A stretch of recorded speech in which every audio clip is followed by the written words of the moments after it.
let's just say that we're in a really suboptimal situation here, and we need to work very hard to pay more attention to detail. We need to get the easy things right. There are hard problems here that are very hard and are going to take years to work.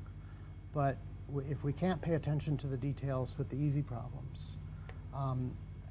then the inefficiency and the waste, the lack of coordination in the reconstruction, and some groups are, again, the people that are here, they're trying the best they can.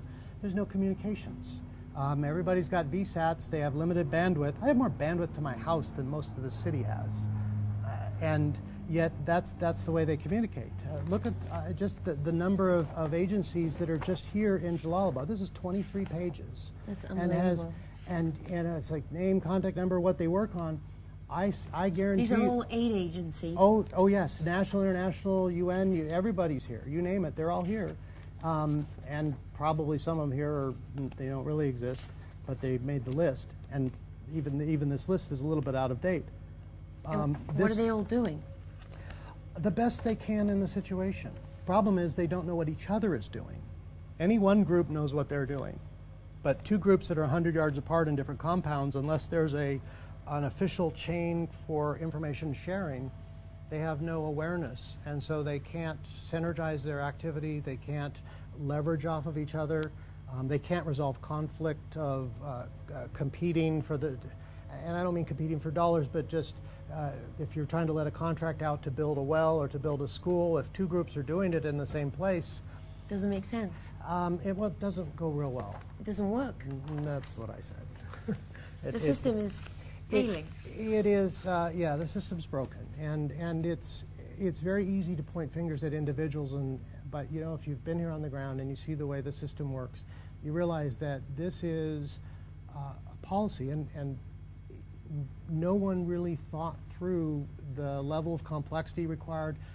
The physical parts of reconstruction are hard enough, not even to mention all of the social, cultural intricacies, and it isn't all one group of people. It is many groups of people that are aggregated together. They're not, it's not all one group.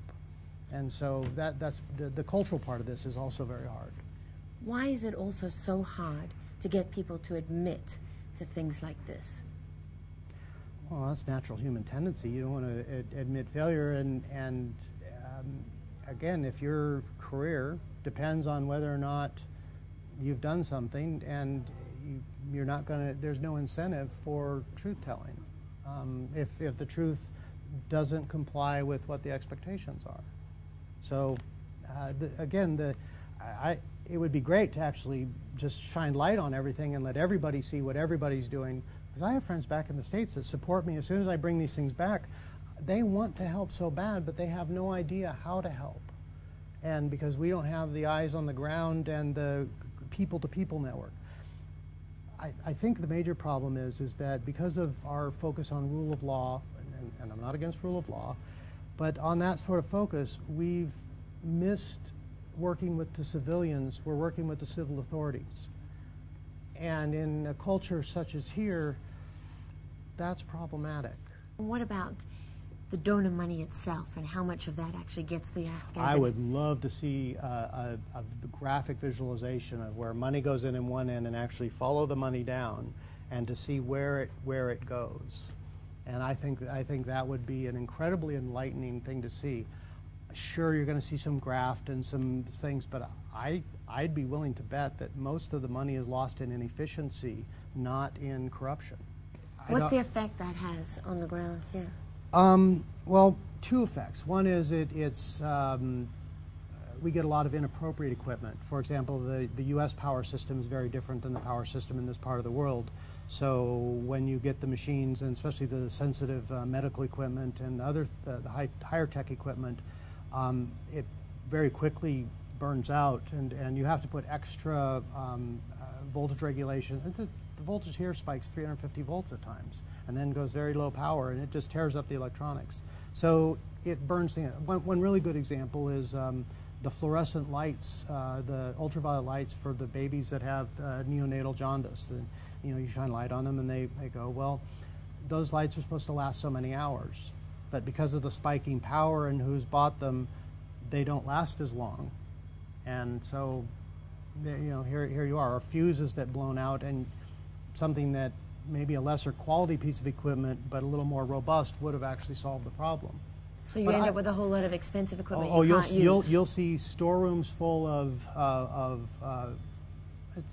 it is a dumping ground. I mean, the term was used earlier, and I think that's a case. Some of it, I guess I'm trying to give people the benefit of the doubt that it wasn't all intentionally dumped, but when you see some of the things, and then you go back and you look at whose stamp is on it, and then you go find the report of what they said, and there's nice pictures, and they have a handshake, and here's the equipment. There's no sustainability. And so x-ray machines, for example, they'll donate an x-ray machine. So ask someone in a U.S. hospital, what's the maintenance required of an x-ray machine?